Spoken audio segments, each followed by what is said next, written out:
Et dans le livre de Matthieu, dans l'évangile de Matthieu, Jésus accuse des Juifs de transgresser la loi au profit de leur tradition.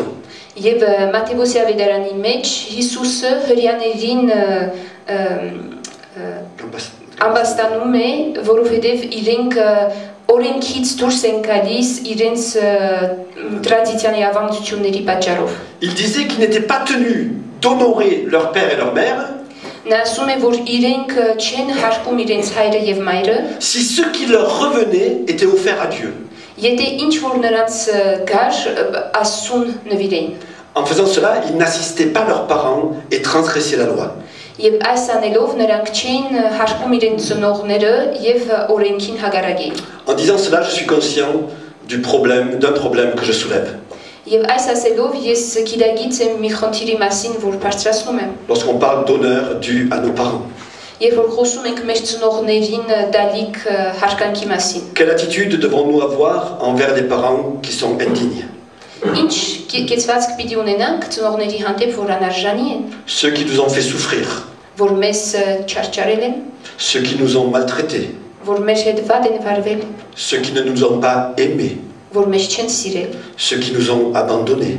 Որ մեզ լքել են։ Une question très difficile. Շատ դժվար մի հարց է։ Encore cette semaine, j'ai eu un entretien avec une jeune fille. Et qui me disait, mon père m'a toujours insulté. Sans arrêt, il m'insultait.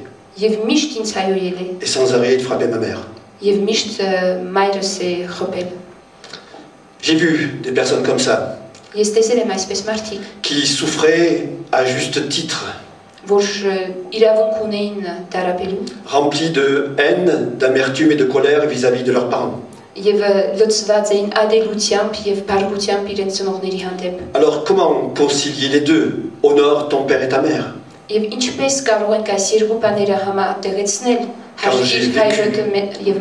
Quand j'ai vécu des choses difficiles avec mon père et ma mère, ce que je peux dire, c'est que j'ai vu aussi les miracles de Dieu. Dans la vie de plusieurs de ces personnes, j'ai pu vivre avec elles le pardon, la libération,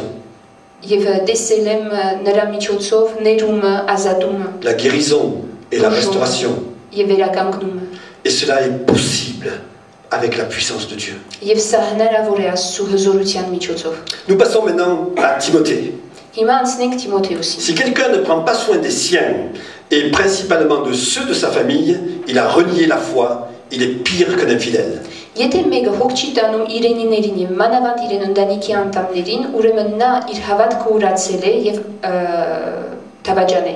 Et dans ce contexte, il est question des veuves.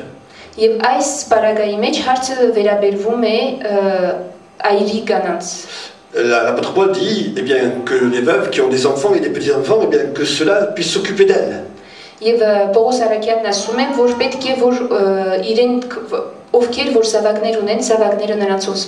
aujourd'hui, je voudrais rappeler la signification de la famille.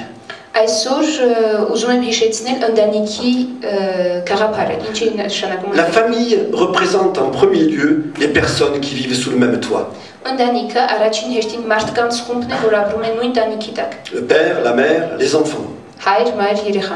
Et donc le bonheur durable, c'est mon attitude envers les membres de ma famille, là, dans ma maison.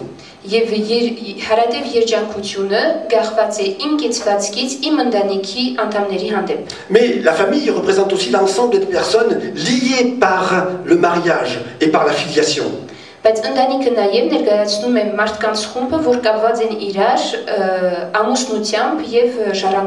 Non seulement je suis responsable des gens qui vivent sous le même toit,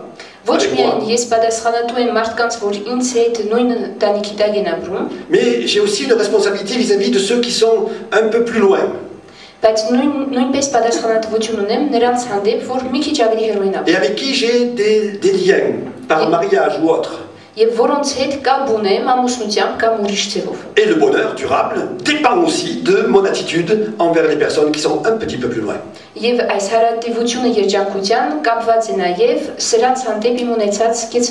Mais la famille représente aussi la succession des individus qui descendent les uns des autres de génération en génération. Բայց ընտանիքը նաև այս մարդկանց հաջորդականությունն է, որ բոլորը մեկը մյուսի հետևից սերունդե սերունդ իջնում են մի մարդուց։ Ainsi, elle représente les membres d'un même peuple. Այսպես կարող ենք ասել, որ մեկ ընտանիքի նույն ժողովրդի անդամները։ Par exemple, nous les Arméniens, nous sommes les membres d'une même famille. Օրինակ մենք հայերս մի ընտանիքի անդամներ ենք։ Parce que nous descendons d'une même personne qui est Japheth, fils de Noé. Որովհետև մենք բոլորս իջնում ենք նույն մարդուց, որ Հապետն է, Նոյին որդին։ Le livre de la Genèse nous dit que Noé a eu un fils qui s'appelait Japheth, Japheth a eu un fils qui s'appelait Gomer. Աստվածաշունչը ասում է, որ Նոյը մի տղա ուներ, որ անունը Հապետ էր, եւ Հապետը մի տղա ուներ, որ անունը Գոմեր էր։ Et Gomer a eu un fils qui s'appelait Togarma. Եվ Գոմերի տղաներից մեկի անունը Թոգամա էր։ Et la Bible nous montre que Togarma représente les Arméniens. Եվ Աստվածաշունչը մեզ ցույց է տալիս, որ Թոգաման հայերի նախնին էր։ Et chaque fois que vous lirez Togarma dans la Bible, sachez que ce sont les Arméniens. Եվ երբ որ Աստվածաշունչի մեջ կարդաք Թոգամա, ամեն անգամ գիտեցեք, որ հայերի մասն է խոսքը։ Ainsi, pour vivre un bonheur durable, nous avons une responsabilité vis-à-vis des membres de cette famille-là.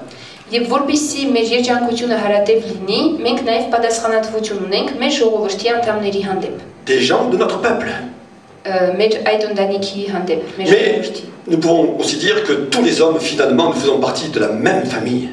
Բայց կարող ենք նաև ասել, որ բոլոր մարդիկ վերջապես նույն ընտանիքի անդամներն են։ Parce que nous sommes issus d'une même souche, Adam et Ève. Որովհետև մենք բոլորս նույն աղբյուրից ենք ծագել, Ադամից եւ Եվայից։ Et dans ce sens-là, la famille, eh bien, c'est quelque chose à faire envers notre prochain, quel qu'il soit, où qu'il soit.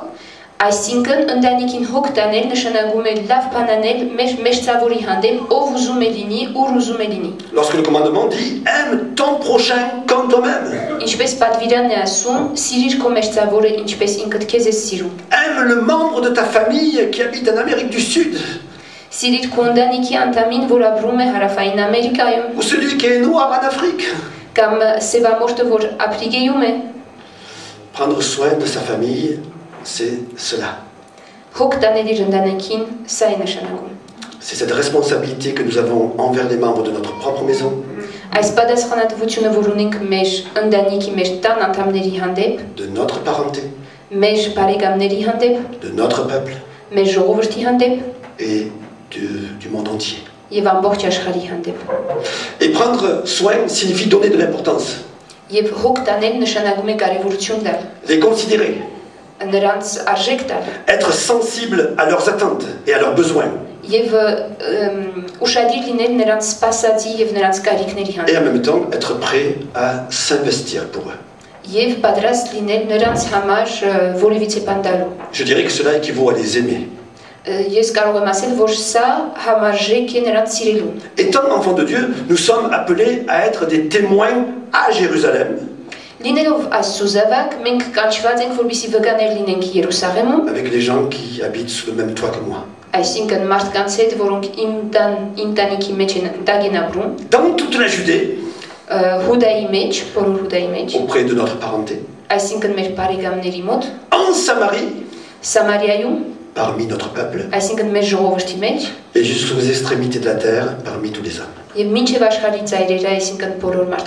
Prendre soin de sa famille signifie aussi une action et une manière d'être envers eux.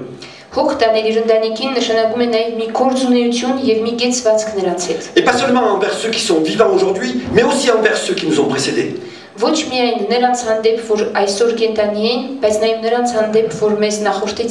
Il est important de se souvenir.